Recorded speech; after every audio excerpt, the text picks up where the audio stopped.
In the early 1920s, Mrs. Celia Tobin Clark travelled extensively through Europe to inspire her vision.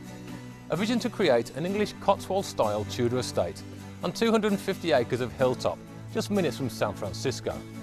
My name is Mark Thomas, and I'm here to see what it's possible to create if you happen to be the heiress to the Hibernia banking fortune.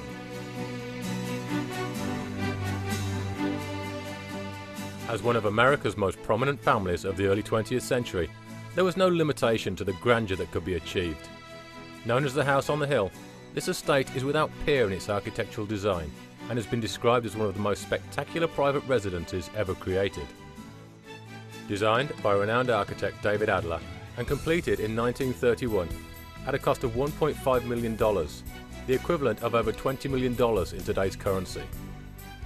Celia Tobin Clark was sympathetic to the fact that although she may be blessed with unlimited wealth, the rest of the nation was in the grips of the Great Depression. She insisted that the grounds were all excavated by hand to utilise the maximum workforce, and for over 2 years, the process of building the estate became a lifeline for many local businesses to avoid bankruptcy. The magnificent result of this labour has been referred to as a glorious monument to the better things in life. Little did Mrs. Tobin Clark know, as she created her masterpiece, that in years to come her private secluded estate would be on the doorstep to Silicon Valley. As there was no need to limit the extravagance, Mrs. Tobin Clark ensured the house and grounds were of the highest quality available.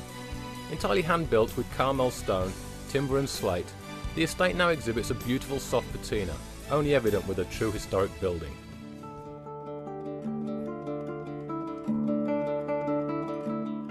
In 1992, the estate was acquired by the present owner and then began a $19 million extensive renovation. Whilst the character of the building was lovingly preserved, the infrastructure was thoroughly modernised. What we see here today is a beautifully manicured estate of approximately 6 acres. The remaining land was sold off in parcels, and the subsequent neighbourhood is now simply known as Tobin Clark. With views from the terraces overlooking the lower bay of San Francisco and the rolling hills to the west, the House on the Hill sits like a proud matriarch, fully aware of her importance. It is impossible not to be impressed as you make your way through the imposing classic wrought iron gates, up the lighted cobblestone driveway. You finally reach the huge motor court, which is centred with a magnificent stone fountain and has enough space to cater to the entourage of any grand event. As I came upon the gorgeous limed oak front door, I was overcome with a strange feeling that I'm possibly the least important person to have ever crossed the threshold. First impressions are always important, and what could be more impressive than the Harlequin effect created on the floor here in black and white marble. The walls are all English Jacobean oak from the 17th century. Some of the relief carvings in this building are attributed to a gentleman named Grinling Gibbons, who is still considered England's finest wood carver, but is best known for his work on St Paul's Cathedral under the direction of another great architect, Sir Christopher Wren. The entrance hall leads in many different directions, but to better explain the significance of this house, we will first explore the guest suite. This beautifully appointed VIP suite has everything any visiting dignitary would require. I should at this point reveal the names of some of the guests, and you'll understand the significance of this estate. President Richard Nixon, President Ronald Reagan, President George H.W. Bush, President Gerald Ford, Prime Minister and Iron Lady Margaret Thatcher, His Majesty King Hussein, George Shultz, Alexander Haig, John McCain, Newt Gingrich. The list goes on and on. It is good to know that the guests of this room slept soundly in this beautiful VIP suite, as a security system was installed to meet the requirements of the Secret Service. From here, there is a staircase which leads directly into the music room. You may have pictured a cosy room with a fireplace and a piano, but this music room is large enough to accommodate the National Philharmonic Orchestra. It is 55 feet long, with 15-foot ceilings exhibiting triple gilt mouldings. It has matching fireplaces and antique parquet de Versailles flooring. As acoustically perfect as it is beautiful, it has been the host to many world-class musicians and magnificent events.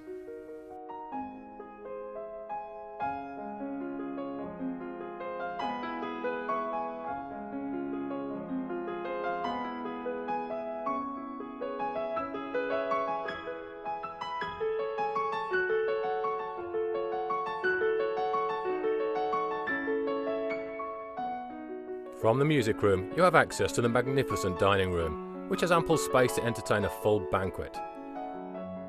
It has its own beautiful fireplace and wonderful light through the original leaded glass windows, which brings life to the beautiful crystal chandelier.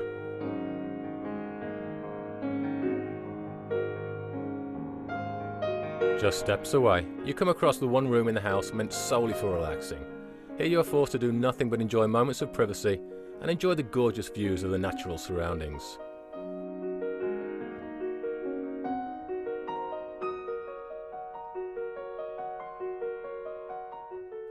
The library was once chosen as one of the 100 most beautiful rooms in America. It is no surprise when you see the 17th century English pine panelled walls, carved marble fireplace and the antique parquetry floor.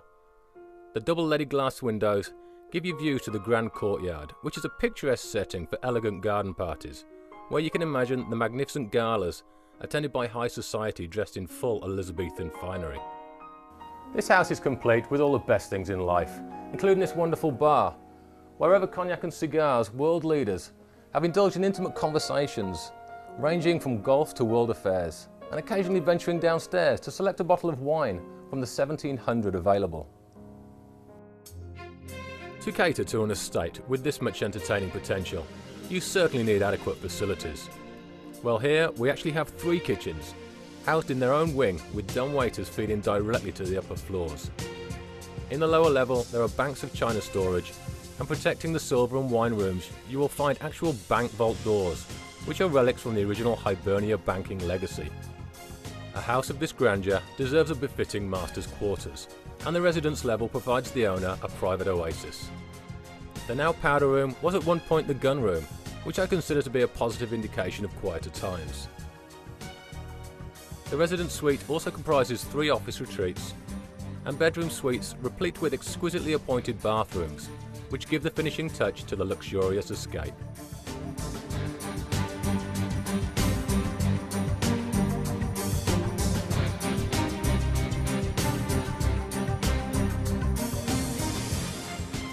The house has numerous gorgeous suites, and it would require far more time than I have available to see them all. But be assured, they are all beautifully decorated and remarkably true to the architecture and style of the estate. This unique card room was designed by Celia Tobin Clark to resemble the game room in the ship on which she most enjoyed travelling to Europe. The doorways are lower than normal, and the panelling is carved from ceiling to floor, creating the contours of a ship's hull. Fortunately, this ship is not far from water.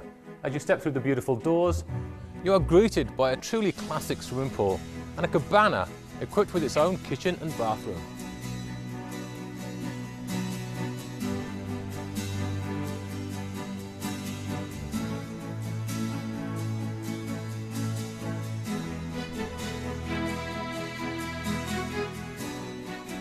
It is ironic, I grew up just 30 minutes from the Cotswolds, and 15 years and 6,000 miles later, and I happen upon the most spectacular Tudor estate I've ever seen.